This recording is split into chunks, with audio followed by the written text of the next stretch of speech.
with the FCC set to vote on a proposal to dramatically overturn current net neutrality regulations next month. The contentious debate over how internet content should be regulated, if at all, has been all the rage in recent weeks. As FCC Chairman Ajit Pai would have you believe, the proposed regulations will be a net positive for the industry. Under my proposal, the federal government will stop micromanaging the internet, Pai said in a statement last week. Instead, the FCC would simply require internet service providers to be transparent about their practices so that consumers can buy the service plan that's best for them. Indeed, Pai, along with an array of telecom executives, are in favor of repealing current net neutrality rules on the somewhat vague promise that it will help foster innovation and encourage more private investment.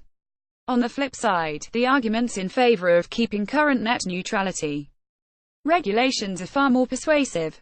With no net neutrality regulations in place, telecom companies will have the power to prioritize traffic from favored websites and theoretically charge consumers more money to access websites deemed to be competitive. A contentious debate, to be sure. Even members of the FCC have come out and voiced strong opposition to Pai's proposal.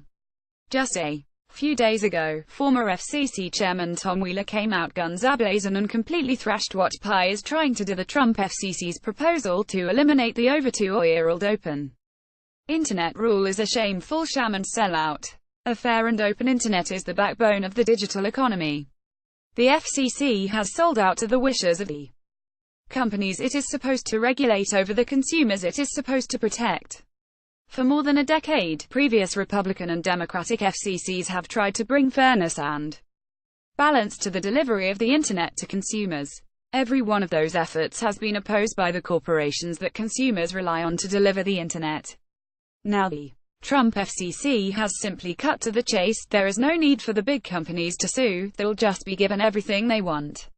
Even more damning, though, are allegations that some folks, or perhaps entities, are trying to make it seem as if support for Pai's net neutrality overhaul is far more popular than it really is.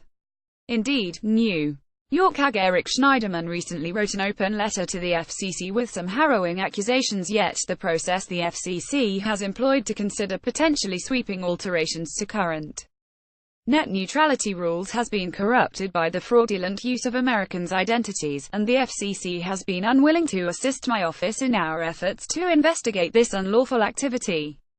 Specifically, for 6 months my office has been investigating who perpetrated a massive scheme to corrupt the FCC's notice and comment process through the misuse of enormous numbers of real New Yorkers and other Americans' identities. Such conduct likely violates state law, yet the FCC has refused multiple requests for crucial evidence in its sole possession that is vital to permit that law enforcement investigation to proceed. The vote on overhauling current net neutrality regulations is set for December 14.